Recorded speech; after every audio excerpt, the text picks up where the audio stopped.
રાજસ્થાન અને મધ્યપ્રદેશની આવેલા દાહોદ જિલ્લો ખૂબ જ મહત્વપૂર્ણ છે, કારણ કે બે જિલ્લાની સરહદ આવેલી છે અને અહીંયાથી પસાર થતા નેશનલ હાઈવે ઉપર અવારનવાર બુટલેગર તત્વો માદક પદાર્થો અને વિદેશી દારૂની હેરફેર કરવા માટે અવનવા કિમિયાઓ અજમાવે છે। કોઈપણ પ્રકારે ગુજરાતમાં દારૂ ઘુસાડવા માટે જે બુટલેગર તત્વો છે એ તરેની ટેકનિકો પણ અપનાવે છે, પરંતુ દરેક વખતે દાહોદ પોલીસ પોતાને બાતમીદારોના નેટવર્કથી આ બુટલેગરોના મનસૂબા ઉપર પાણી ફેરવી દે છે તેવા દ્રશ્યો સામે આવે છે। હાલ તાજેતરમાં એક કિસ્સો ખંગેલા ચેકપોસ્ટ પરથી સામે આવ્યો છે, જ્યાં કથવારા પોલીસે વર્ષ દરમિયાન એક આઈસર ગાડીમાંથી લાખો રૂપિયાનો દારૂ ઝડપી પાડ્યો છે। આ વિદેશી દારૂનો જથ્થો દવાની પેટીઓની આડમાં લઈ જવામાં આવતો હતો।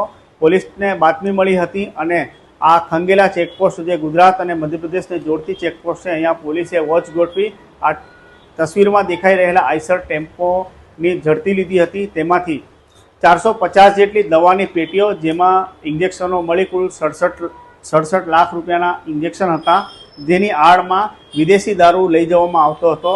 પોલીસે 7176 બોટલો મળી કુલ 22 લાખનો વિદેશી દારૂ ઝડપી પાડ્યો છે। સાથે અહીંયા 10 લાખ રૂપિયાની આઈસર ગાડી પણ પોલીસે જપ્ત કરી છે।